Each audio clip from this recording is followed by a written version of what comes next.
Right, sorry about that. Sorry about that, ladies and gentlemen. It's just a slight technical hiccup, apparently. Uh, we'll overcome that in a second. I'm just going to put you back on the music and we'll have it resolved momentarily.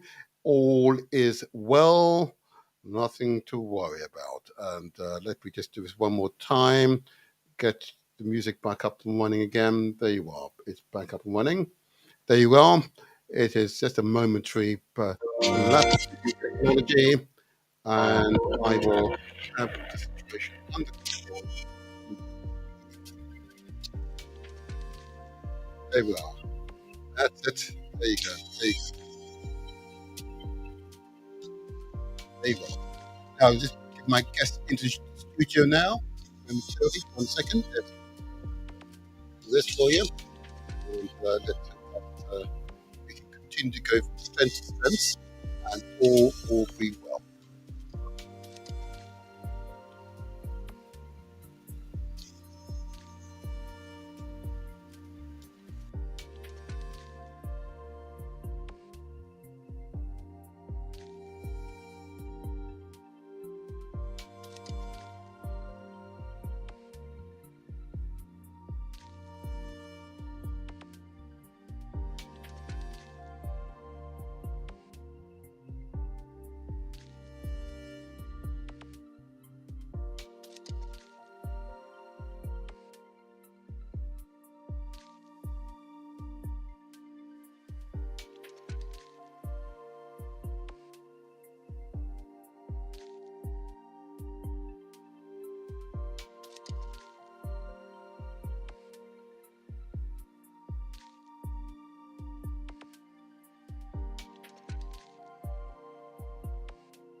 Good morning. Hello there. Okay, let me just hang on, Mr. Hold your horses. There you are. There you go. Oh, Hello? good morning. Good morning. Good morning. Can you hear us all right? Yes. Excellent. Excellent. Am I on the program now? You are most certainly on the program right now. I'm not hearing the commentary. Oh, but you can hear my voice. That's what matters. All right. Okay. There you go. Yep, you can hear my voice. Okay, that's what matters. And thank you for joining us this morning. I'm sure our other guest will join us momentarily. Yep. All right. Don't you worry. Now, can I just double check first of all? I have got Comrade Ben on the line. Am I right? Bentley Cunningham. Aha! Excellent. I know you are a learned man, a man of significant standing in the Jamaican community here in Britain. Okay, one more than able to discuss this issue of Jamaica becoming a republic or not. Jamaica shoving up, really taking off the yoke of British rule and creating our own royal family. You are an ideal person to have this discussion with. Okay, so I'm going to probe you, if I may. But before I begin, I want to enable the audience to get to know you. If that's okay with you, Ben? If that's okay with you? Yeah. Good.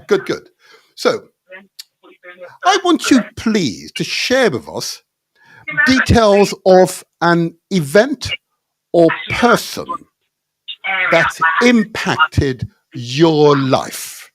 Give a taste of who's influenced you, an event or person. Well, the first thing is that the first thing is I became a Christian person. And that belief gave me a consciousness about brotherhood of man and our role together in pursuing a good life based on our understanding of the fatherhood of God. And that's what shaped my life. My understanding of who the person Jesus Christ was. And subsequent to that, I have read about other prophets who have written about the path we should take or the prescriptive solutions that they have revealed for the improvement of people's life, and in particular the removal of suffering. And those writers have made me conscious of a responsibility I have to share with others about the alleviation of hardship and the pursuance of a political system that would offer to people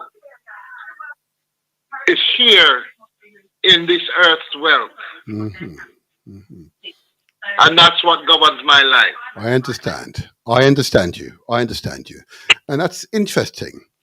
But Ben, Comrade Ben, do you think that African or black people are generally happy with our economic status in Jamaica or worldwide? No. Generally, we're in a woeful state of affair. Because the mass suffering that exists is horrendous for those who are feeling the suffering, and is subsequently horrendous for a lot of people who are observing it.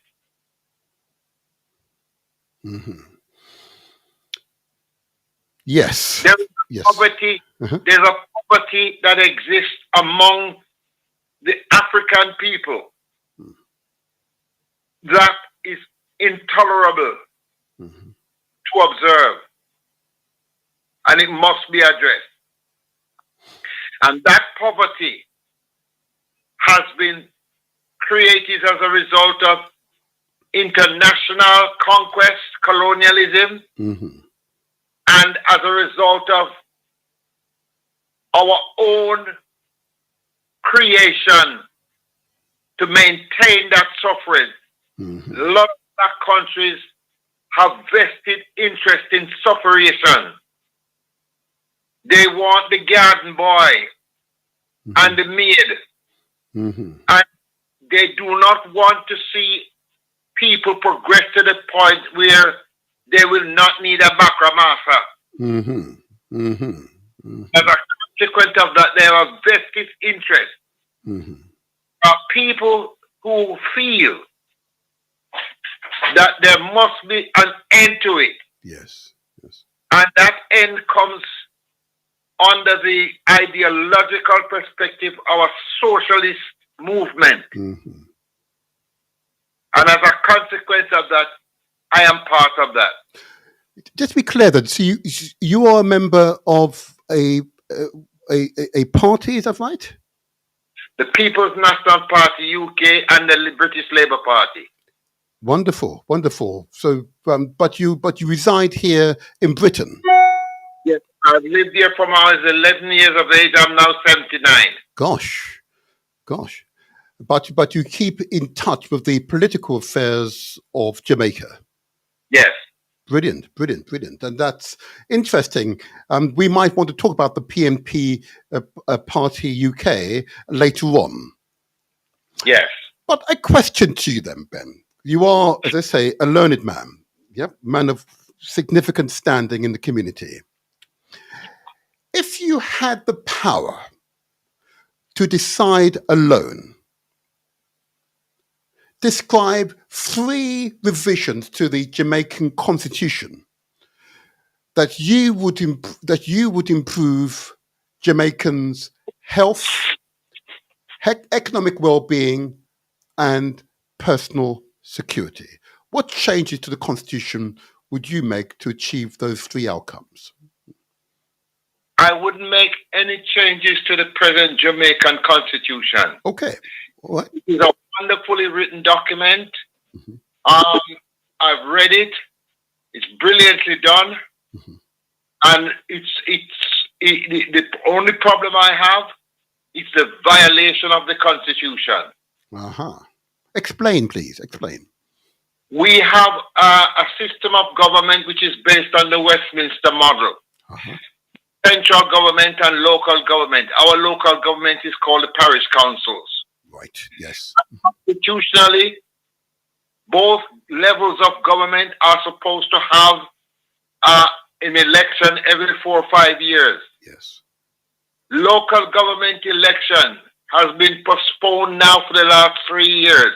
And it's a regular postponement every time local government comes around. And it's been postponed by both political parties. And it's a violation of the Constitution. Understood. Second, yes. the Constitution states that Jamaicans that are born abroad, the people that are born abroad, whose parents are Jamaican citizens, yes, are Jamaicans.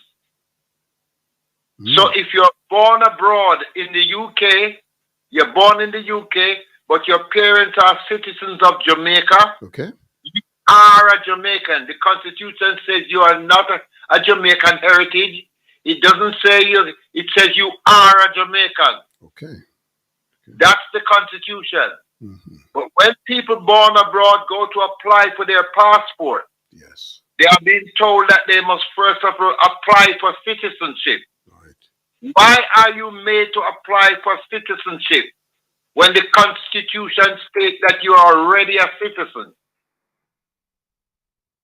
okay.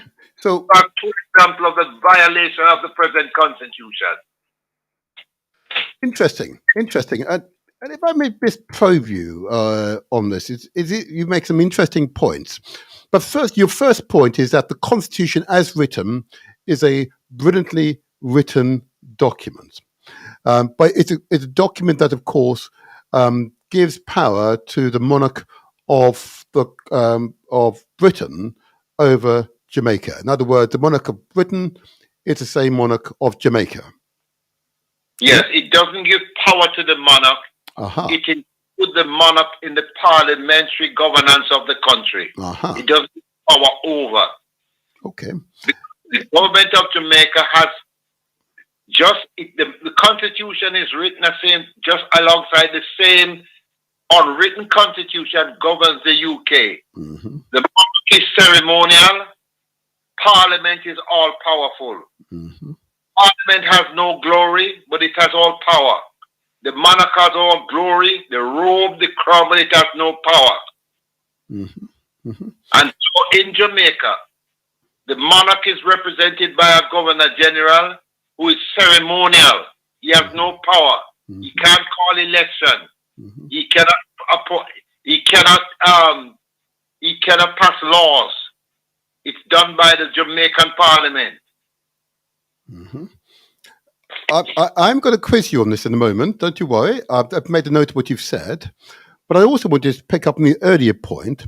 My questions changes to the Constitution that would improve Jamaicans' health, economic well-being, and security. Okay.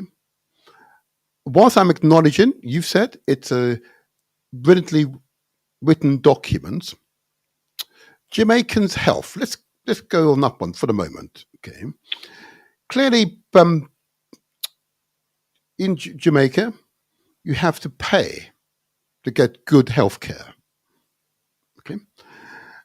And I note that many Jamaicans, ordinary Jamaicans, rely upon natural medicines and herbs and so on for their health care because they can't afford good health care.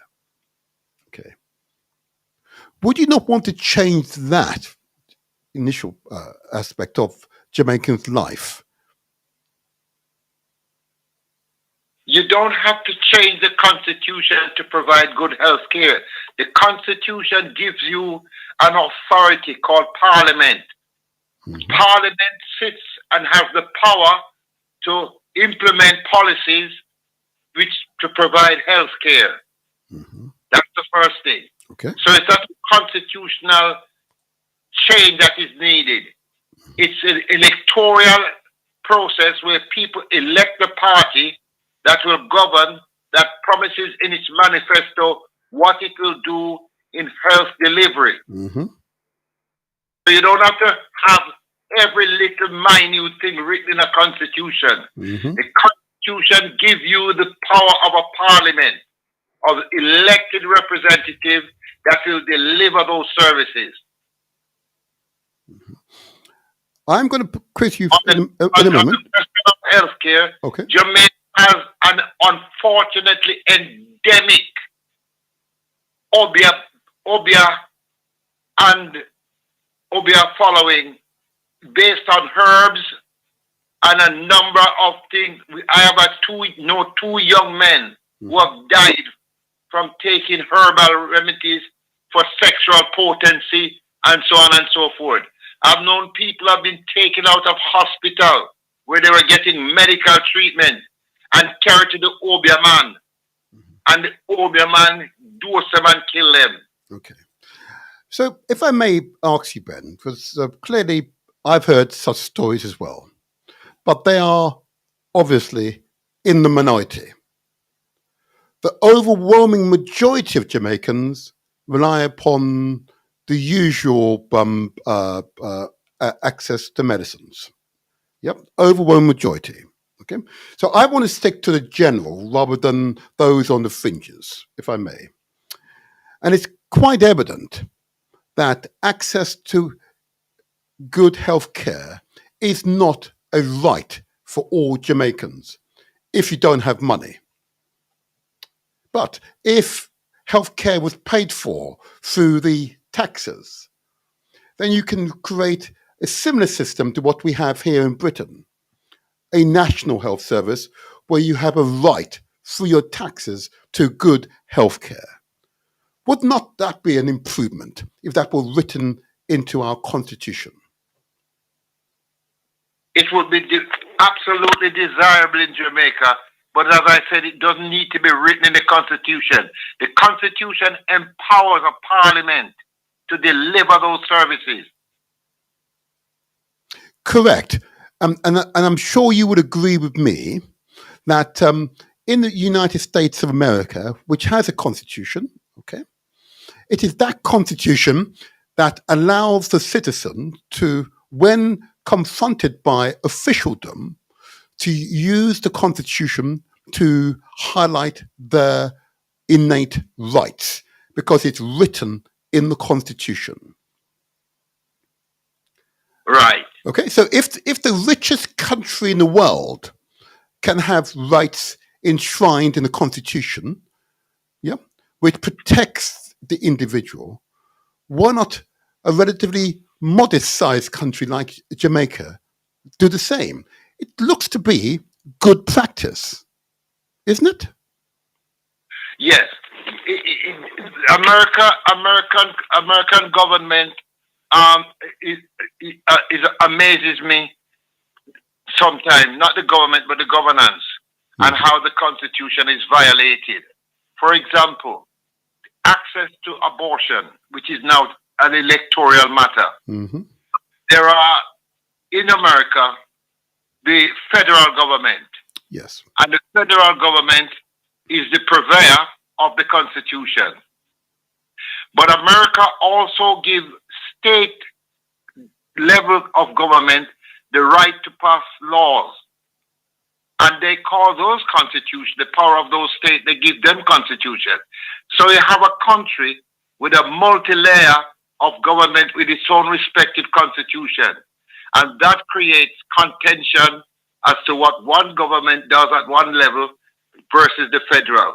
So that, for example, in America, following the Civil War, all black people were entitled to vote. You were legally entitled to vote under the Constitution.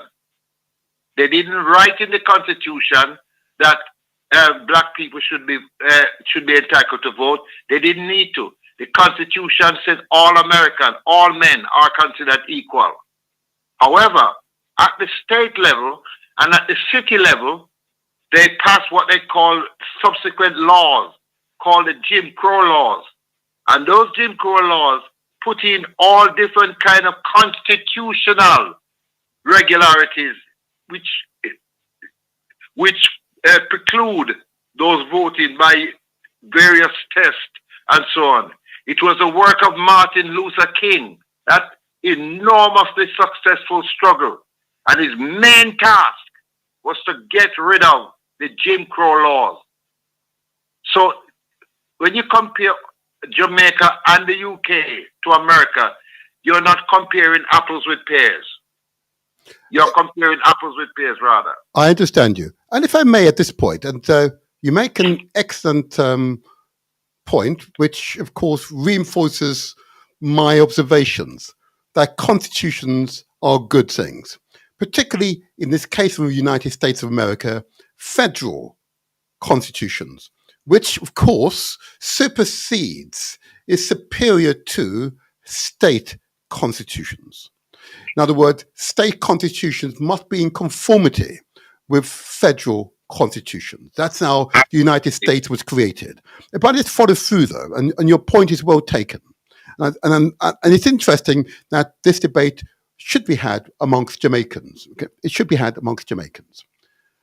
Clearly, the reason for my namesake, Martin Luther King, is success, because he used federal law to force the individual states to modify or repeal state laws because they were not in conformity.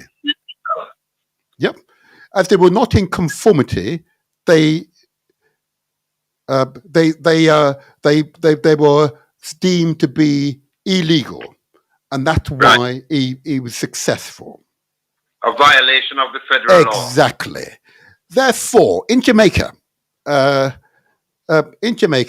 we have a similar tensions at times. Okay, you spoke about the local or parish elections. Noted, if they were enshrined in the constitutions, it will be illegal to defer such elections. Okay, that's why elections are so powerful. I held a show only a few weeks ago on Sudan, the Sudanese South Sudan people, and their strive to create their own constitution that reflects them and their priorities, their philosophical view of the world. Even in Nigeria, we've had debates here of reforming, throwing out the old British constitution or military constitution and creating a new constitution that reflects the new and current Nigeria. Okay, that's a source of current tension, because through constitution you can enshrine rights, enshrine them to such an extent that the local or indeed central government cannot override what is constitutionally mandated.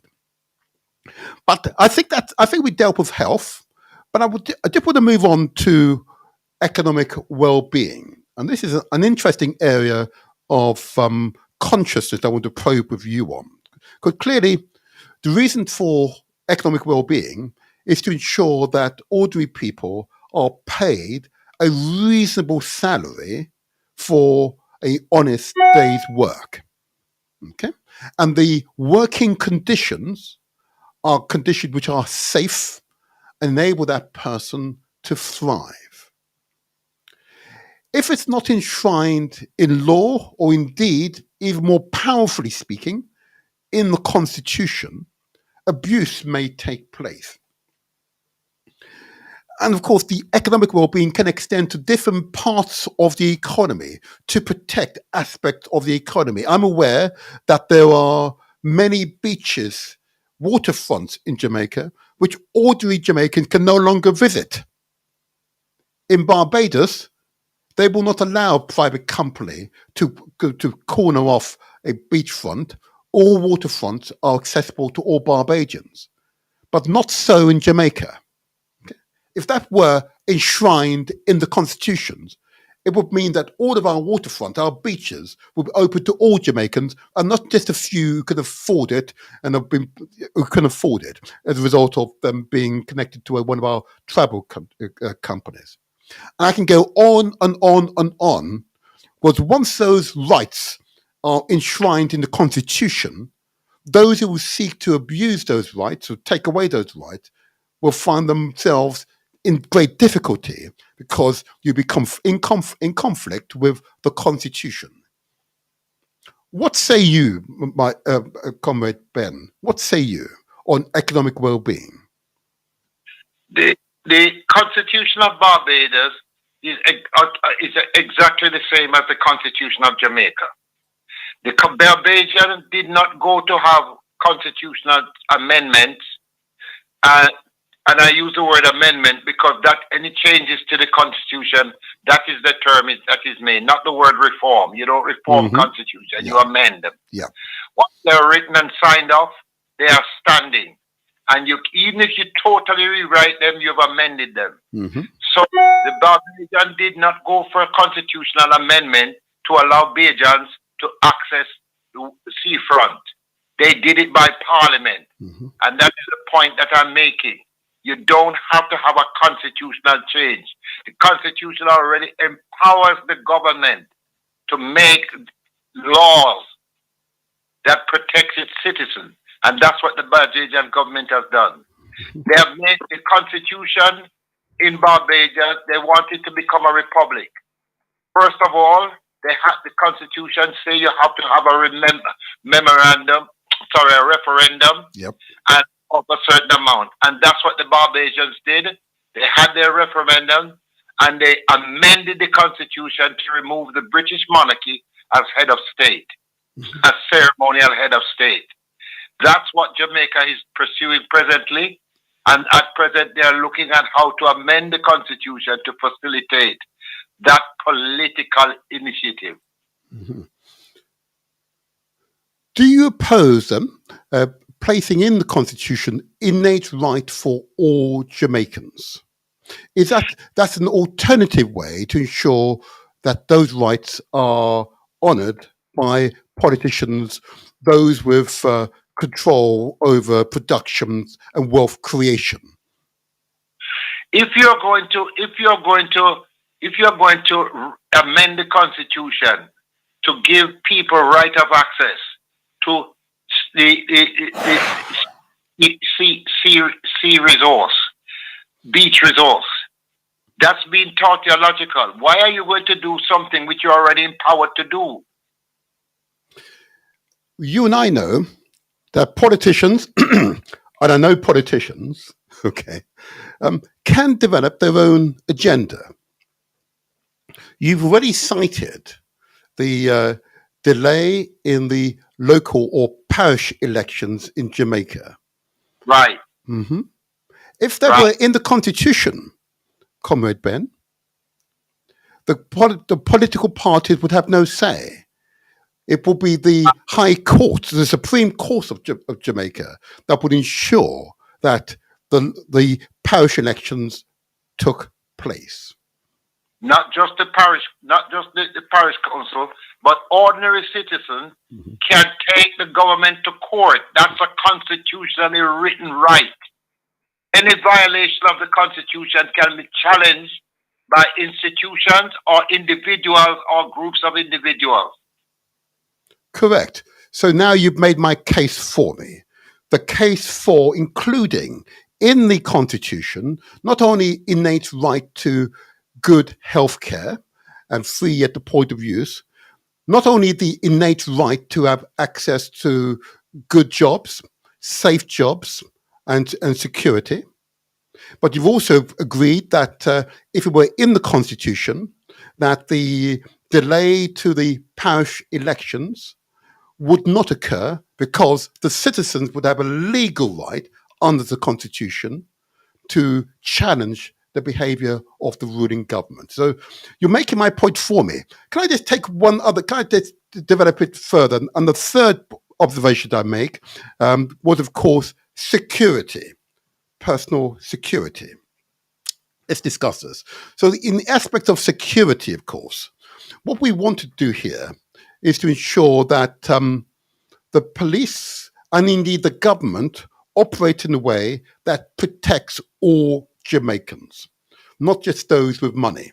Okay, that the police have a set of rules enshrined in the Constitution as to recognizing their role and indeed the citizens' role when they encounter them, not dissimilar to what happens in the United States. Okay, and it's quite clear if this were not written in the Constitution of the United States as to the rights of the citizen, it is evident that the abuse that we've seen, particularly amongst police in relation to African Americans, but indeed many communities, including European communities in America, would be much worse if it wasn't for the Constitution.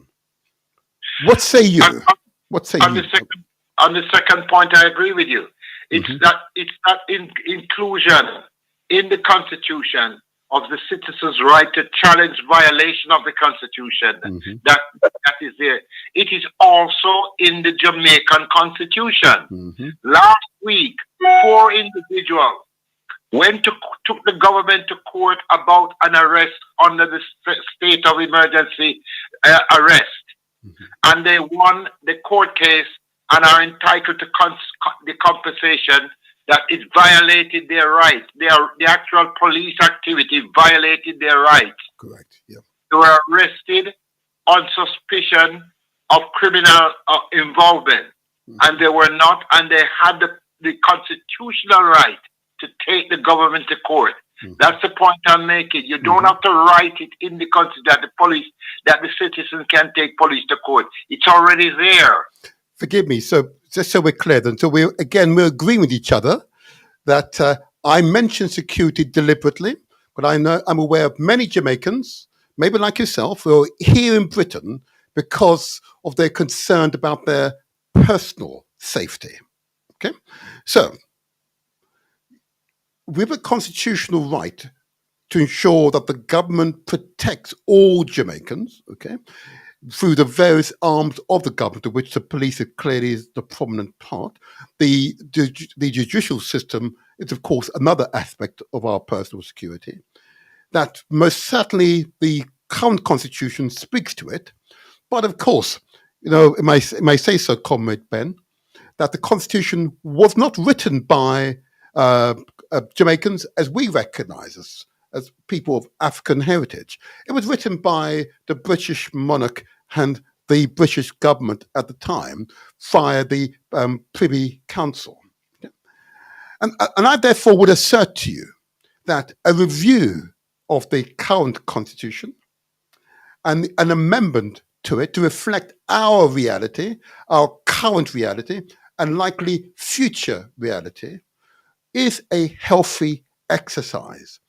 You be aware in your own profession that constant review of the policy statement documents that underpin your profession is an essential part of ensuring your profession remains relevant. Can we agree then that a review of the security aspect of the current constitution would be a healthy and appropriate step to take to ensure that it meets our expectation as Jamaicans today and into the future? Would we agree on that? First of all, I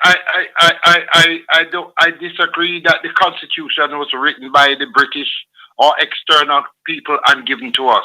The Jamaican constitution as it is was participated by the leaders of the Jamaica Labour Party and the People's National Party in writing that constitution.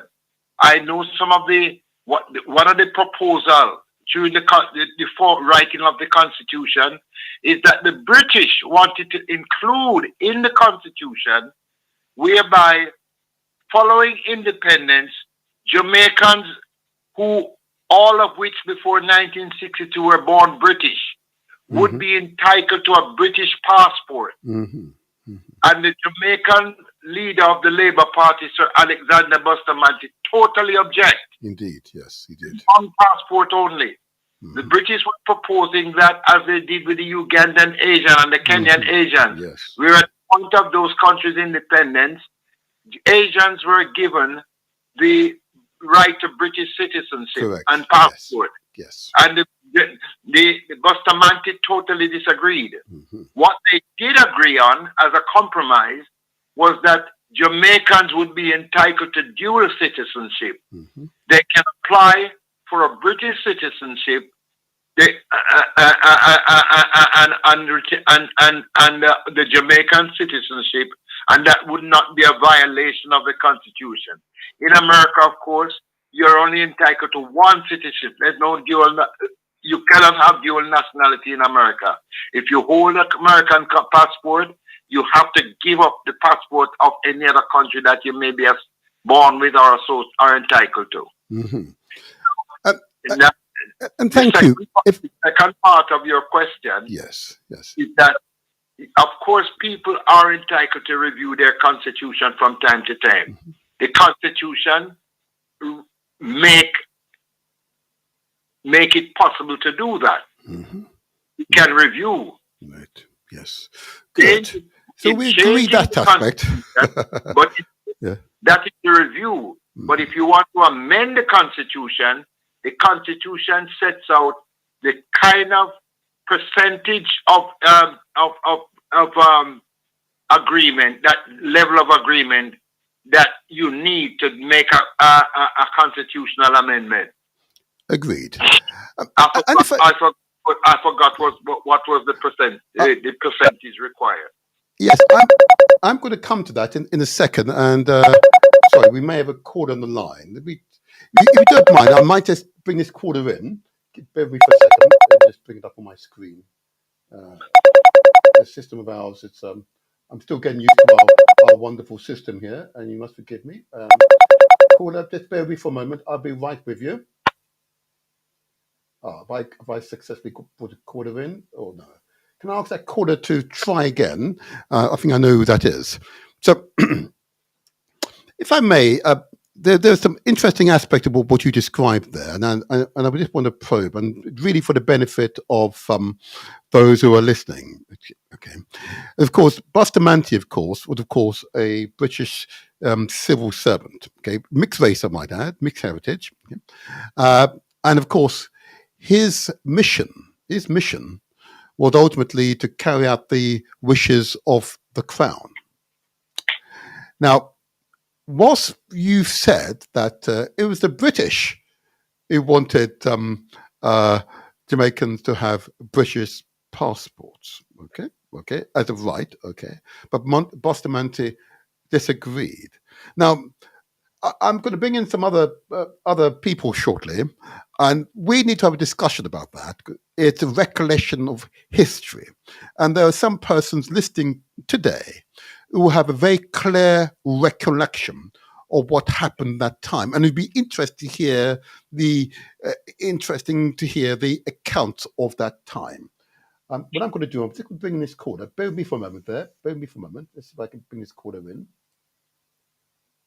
No, I was unsuccessful. Oh, yes, I have. Can I just bear with me, Comrade Ben? I think we've got a caller on the line with number ending 1375. Good morning, caller. Good morning, caller. Hello? Good morning, caller. Good morning. My name is Onyeka Ekekwe. Yeah, I'm just calling in to contribute to your show. Thank you. Yeah, actually, I love the article you read about the need for change of culture for us to start solving problems in Africa. Mm-hmm. But I just want to go to a little bit further, just to highlight that we need to find out what is making us not change our culture to adopt a problem-solving initiative for solving our problem. I think we should look at that. And if you want to look at that, I think what is actually holding us back is that we need to free ourselves from mental slavery, Indeed. just as the late legend from Jamaica, for the legend, what's the name of this singer now?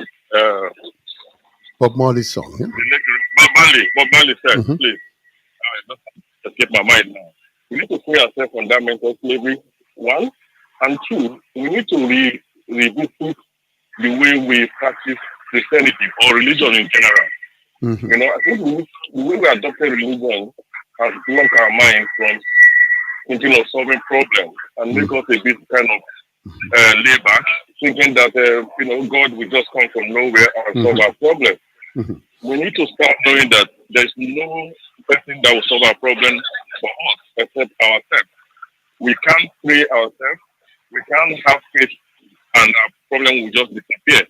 Okay. We need to be proactive in solving our problem. I think that's what we need to do. Free ourselves from mental slavery and Okay. Corda, you made your point. Just hold on there. I'm interested to see. Have we lost? We've lost Ben. Are you still with us? Yes, I am. Oh, you are. Good. You heard what he said. The term, the popular riposte, of course, is the freeing ourselves from mental slavery. Okay, now this is not an unusual term. It's been immortalized by late great Bob Marley in his many songs. What say you on that commentary? I don't know what Bob Marley means. The term did not originate with Bob Marley. Indeed not. It was this Caribbean psychiatrist whose name I can't remember. Mm-hmm. He wrote Wretched of the Earth. He wrote several books. He was from the French Caribbean island. Mm-hmm. And he wrote about the extent to which we needed a mental empowerment among oppressed people to change themselves. Doesn't matter how much good you have, doesn't matter how much economic prosperity comes on, once they cannot free themselves from this mental degradation that they have learned. And he's writing from the point of view as a very prominent psychiatrist. He had to flee for his life from France and spent the rest of his life in Algeria, because his writing was so dangerous to the French authorities. But that's where Marley and a number of people got that terminology from. Is it Fanon? Fanon? Thank you very much, Frantz Fanon. Mm-hmm. Mm-hmm. Okay. Fanon argued that at the outset, the black man was so made to feel so debilitated about himself that the first line of action was to, first of all, deal with the way he perceives himself. Mm-hmm. Mm-hmm. Mm-hmm. Yes. And so therefore you would agree with me then, Comrade Ben, that in order to address this particular issue, which is very much an issue of one's mental state and self-actualization. You see, I've observed that in most countries in Africa have royal families. They're usually held in high regard. They are the custodians and protectors of people's cultures, history, and tradition, notwithstanding your desire for us to retain the current constitution. Maybe Britain is a testament that royal families can generate enormous economic benefit and national pride. Why not an African-centered royal family for Jamaica?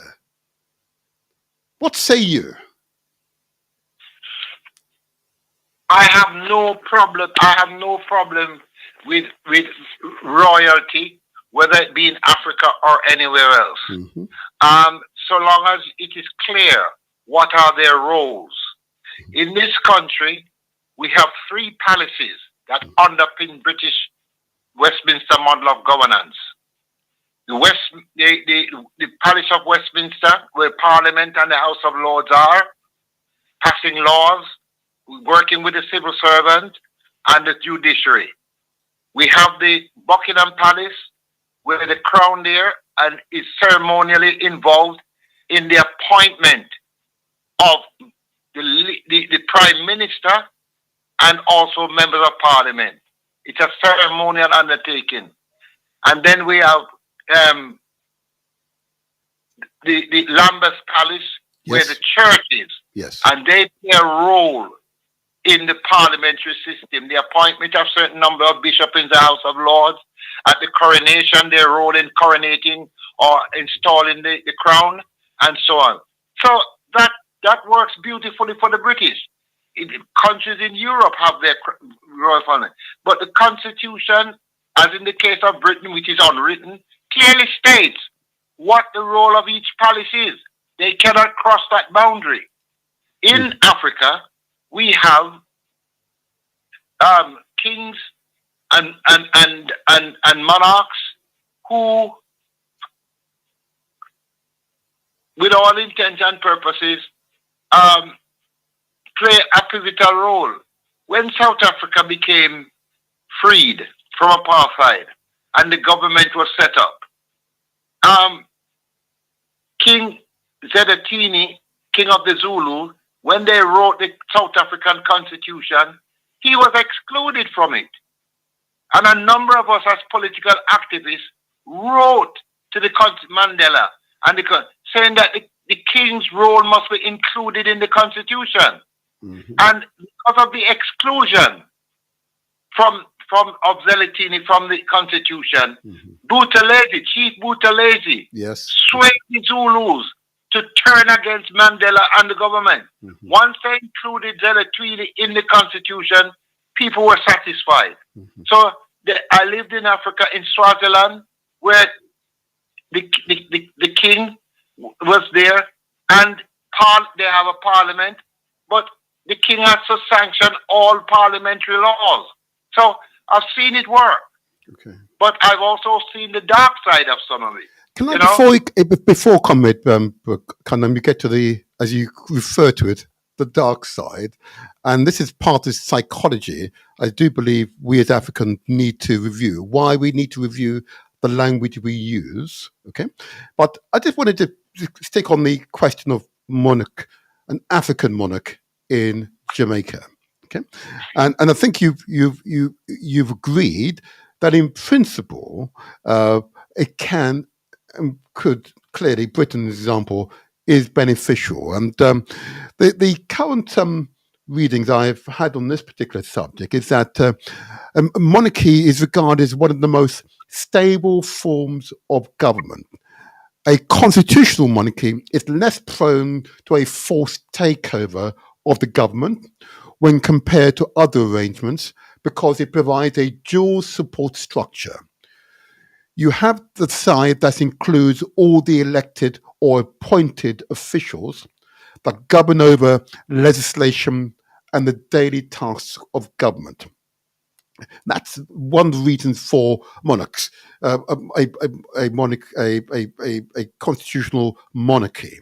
It tends to promote stable government. The elimination of corruption is another aspect that gives a constitutional monarchy a slight advantage. It is possible to reduce or eliminate corruption within the boundaries of a monarchy. Any government official, such as a king, queen, caliphs, or indeed emperor, czar, sultan, khan, can be corrupt. What is different in the world, long-standing monarchies, is that the ruler has nothing to gain by using government to their benefit.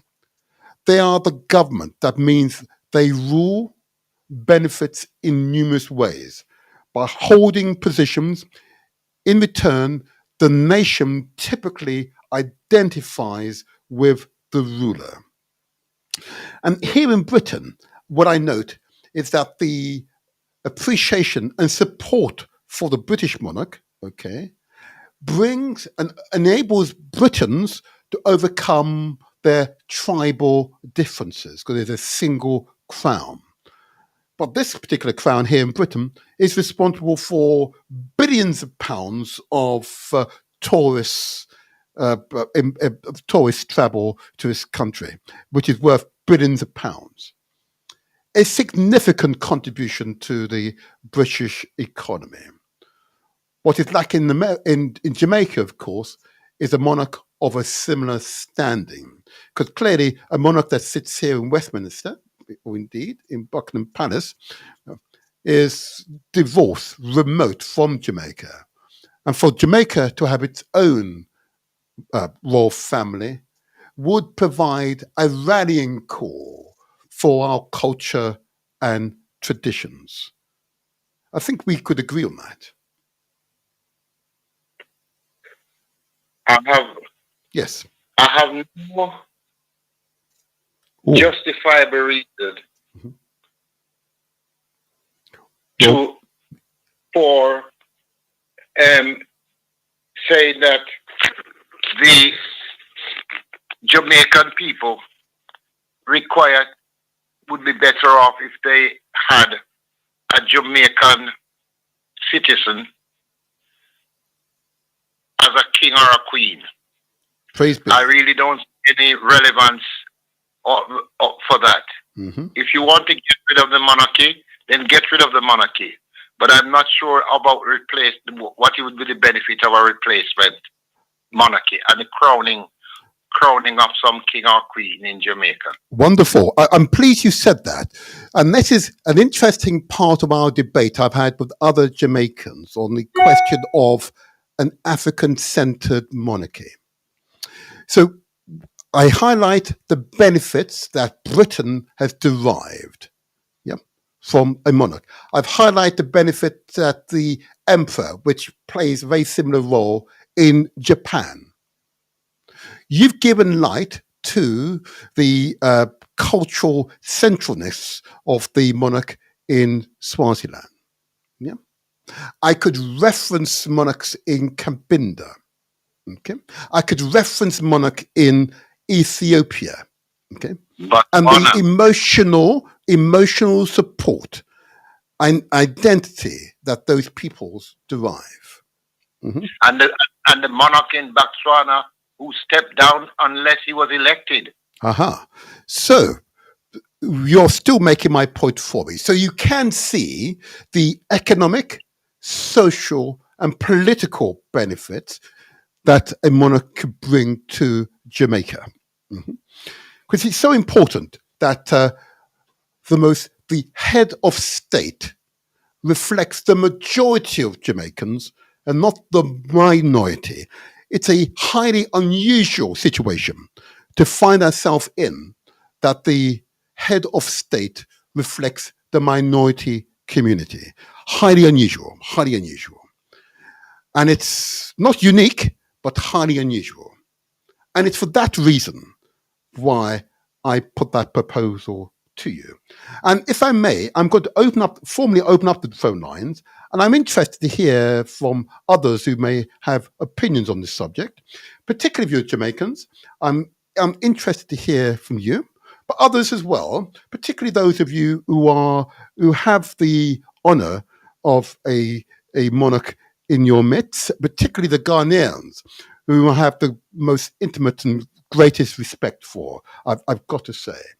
So those of you who wish to participate in our debate, the number to call is on the bottom of the screen, but it's coming up now. The number to call, if you're in the UK, it's 0203 289 6504. I repeat, if you're in the UK, it's 0203 289 6504. I'll bring a caller in now, and Comrade Bain, just bear with me for a moment. Let's bring that caller in, just so I can bring it to him. I see a number ending with 773. Good morning to you. Good morning, Councillor Mr. Motivator. Thank you. Interesting debate. Can I just have your name, please, caller? Can I just have your name? My name's Lyndon. Good morning to you, Lyndon. Good morning. Are you Jamaican, Lyndon? Yes, my parents are. Indeed. I was born here in the UK. You are Jamaican. Fine. Okay. Both my parents from Jamaica, and originally going back to West Africa. Mm-hmm. Good. My mother's part of the Arawak Indians. And my father originates from, his family line originates from Ghana, from the Ga and the Ewe people. Wonderful, wonderful. It's good that you've been able to identify your family line from Jamaica to the motherland of Africa, in Ghana. It's very important. Yeah, for me it's very important. Yes. Because at the end of the day, we all realize we all come from one father, one mother. Mm-hmm. Yeah. So, listening to the debate thank you. Regarding the Constitution and the monarch, my only question would be, okay, you have a royal family, and most of them have existed or are still in play through the historical past journey events that have happened to put them in that position. Mm-hmm. So, and you've highlighted some of the advantages and disadvantages of having a monarch in place. Mm-hmm.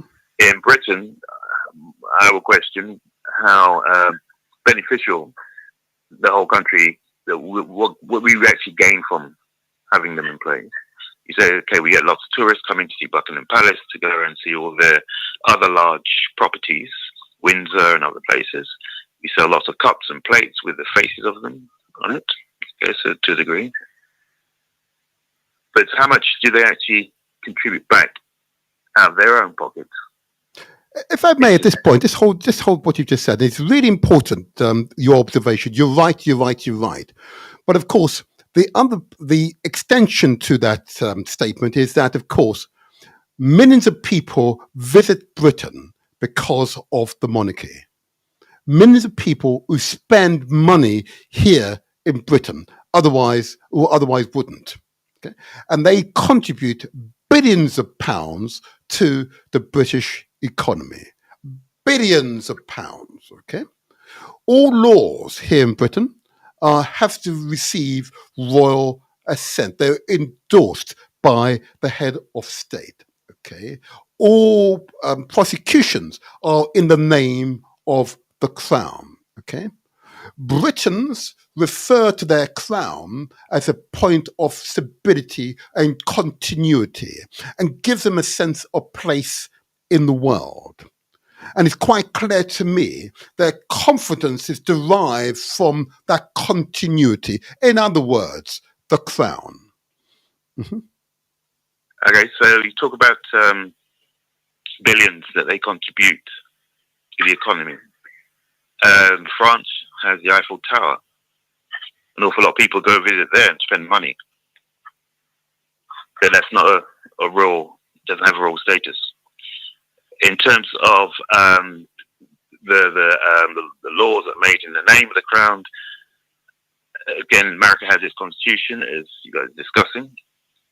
It doesn't need a royal family to have to ensure governance and the way of practice and delivery in order to guide society. So whilst, I mean, that's what's in place, that's what has been in place, that's what's been accepted has been in place.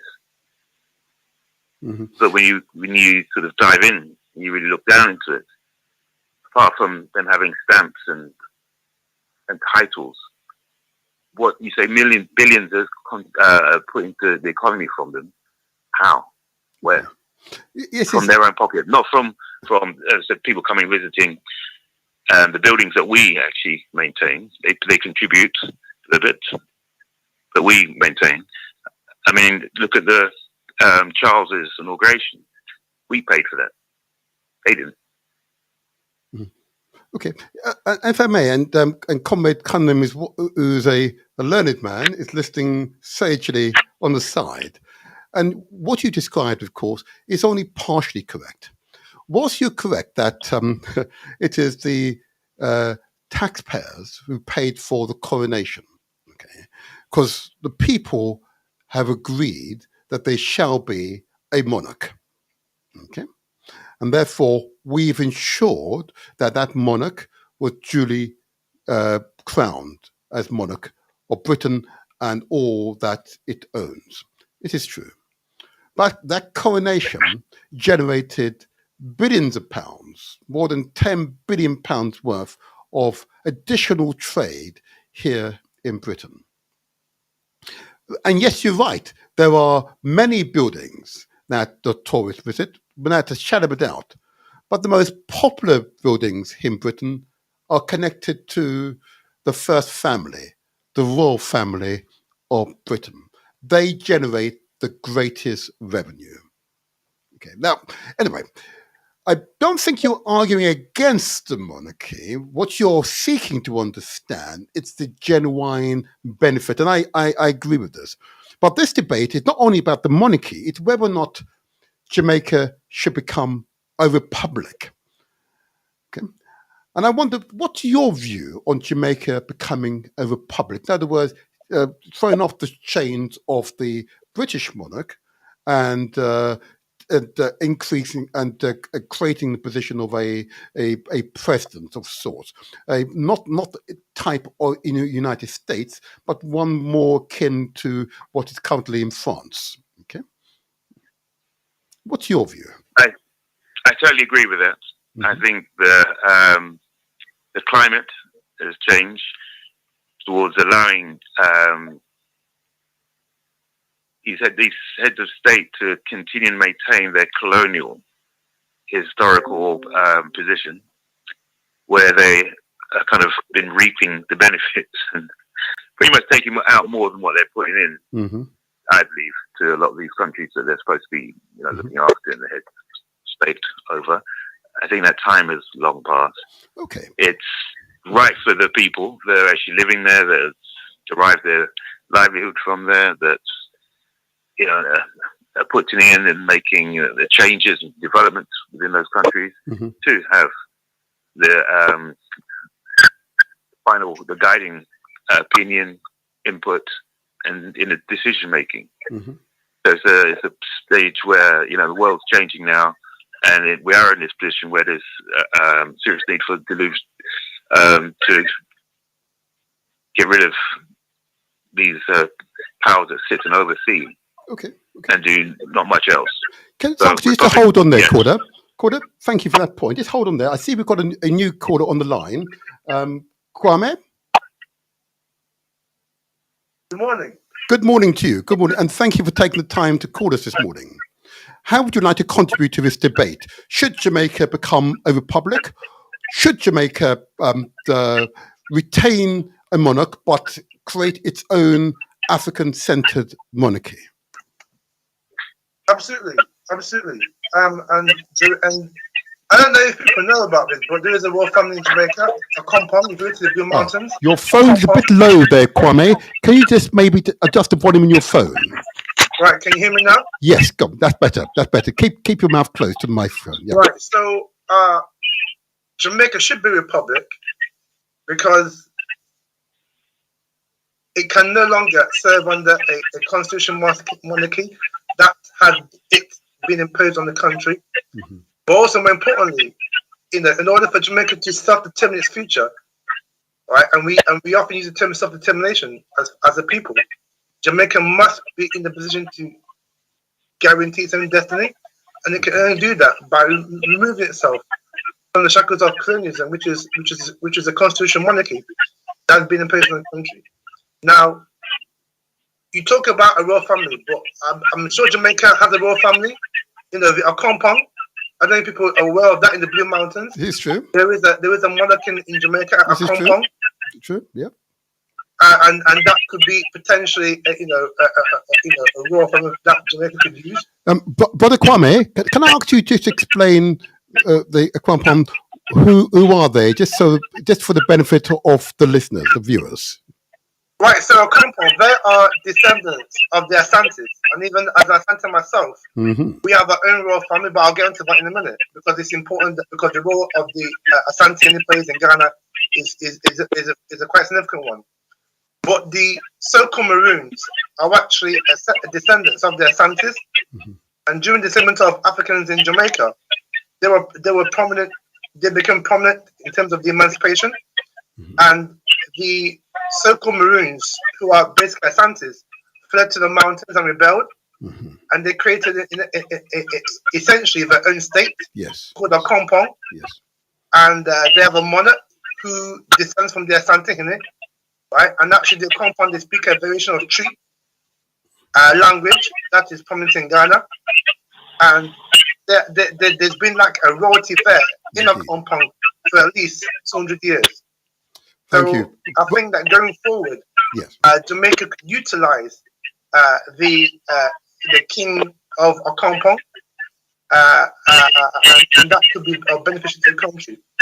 Now, in terms of Ghana, we have many, as you really want, we have many kings and queens. Yes. Okay, in Ghana, the prominent one is the Asante Dotunfo of the Asante Nation of Ghana. Now, you know, the caller was wrong in terms of that. This democracy was imposed on us. We never had democracy in Africa. That you know, Western multi-party democracy is not an African invention. So we had monarchs, you know, in Africa, in Ghana, what is called Ghana, in what is called Nigeria, in what is called the Sierra Leone. We had that from time, and they were the country. So essentially, monarchy has always been a part and fabric of traditional African societies. And to this day in Ghana, the Asante brings a lot of revenue in Ghana. Yes. So, for example, when Ghana had the year of return, 2019, many Africans from the diaspora came to Kumasi and saw the Asante Palace of Asia. Correct. Yes. There's also a Grand Durbar that the Asante have called the Akweside. And actually, it's quite coincidence that I said it because last week was the Akweside in Ghana. Correct. And I hear that there was also one replicated here in London. Yes, there was in Southwark, in fact. Right, exactly. Brilliant. You know, and that's a Grand Durbar of the Asante culture, whereby you see the Asante outdoors with gates. So, you know, so the Golden Stool is outdoors during the Akweside Festival. And that brings in tourists. You know, when I actually lived in Ghana, we saw tourists from Germany, from America, from all over European countries come to Kumasi just to come and see the Akweside Grand Durbar. Yes. Right? So it tells you the importance and significance of the Asante, not just to Asante, but just to Ghana as well. And then just a little backdrop on this. Asante was the only... Kwame, you must forgive me. I'm conscious of my time because I could listen to you all day. You know, I could listen to you all day. But I think you've made a case. You've made a case for. I think you've made a case for an African-centered monarchy in Jamaica. But I'm conscious of my time. Believe it or not, I believe I only have 2 minutes left. So you must forgive me. I became so embroiled by your narration, and I appreciate your call. Maybe we should do this again soon. All right, we should do this again soon. I'm really sorry. I've got maybe a minute or so left on the show, and I realize I've just been joined by someone else. Nana Bonsu, is Nana Bonsu on the line? Yes, I'm a hot tip. Okay, just one thing I wanted to say to the brother. You know, I've got less than a minute though, but go on quickly. Yeah, I know that, and it's going to be very quick. It's going to be very quick. Yes. The Governor General has the power to dissolve Parliament. Yeah, he appoints the Privy Council. He appoints the Chief of Staff, the military, and the police. That is facts. But when he's talking about he don't have no power. He has power. He's appointed by the King of England. The guy named Patrick Allen. Yes. After the Governor General of Jamaica. Yeah? And just to line it, when they had a state of emergency, state of emergency, earlier on this year. Yes. When Andrew Holness went out to announce the state of emergency, he said, and I quote, by the order of the Governor General. Ah. It's by the order of him and by the order of Jamaica Parliament. It's by the order of the Governor General that initiate a state of emergency. End my case. Thank you so much. Thank you. I'm out of time now. I want to be good. And you're management, so I need to be very good, huh? Thank you very much. That was a very useful intervention. Comrade Ben, I think we need to do a part 2 of this. I do apologize. There's 2 other guests who should have been here. I'm told they're having some technical difficulties. So we'll do this part 2 in maybe 2 weeks' time. Because clearly there is much more to be said. Comrade Cunningham, you still there? Yes, I am. Thank you. I'll give you the last word. 30 seconds, please. Last word. Well, thank you very much for holding this debate. It needs to be done right up and down this country, the thing, because it's a very seismic development that is taking place in Jamaica, and it needs to be widely discussed. Thank you. Thank you. Just to say that, when you talk about the I'm out of time now. Don't worry. Sorry, Comrade. Forgive me, Comrade. We'll do this again, and you will get an opportunity for fuller response. But I'm really sorry. I'm out of time, so I'll say to those on the Galaxy Freeway network, the next presenter will be coming up momentarily. So I'll need to just click out of that now. There you are. I'll disconnect. I'm now disconnected. I'll just say to you all on YouTube and Facebook Mixcloud that we will do a part 2 of this. I'm sorry for slight technical difficulties earlier on, but I'll make sure that all the guests are here much earlier, and we'll operate to true African time. So, Cunningham, I want to thank you for your contribution, and I want to thank the callers for your contribution, very, very worthwhile contributions. And I want to thank the listeners and the viewers for your listening ears. Thank you. And if you wish to participate in the debate, I will do a part 2 in 2 weeks' time. So thank you all. And I look forward to meeting you on the road to our personal reparations. Okay? Reparations begins with self. So thank you. And to the next strong, I am the motivator. This is where we translate our words into action, and where success is ours for the taking. Be aware, it is ours for the taking. So what I'm going to do now, I'm going to hand over to the last portion, which is the play the music, and you'll see the captions. Take care, T-War. Take care, T-War.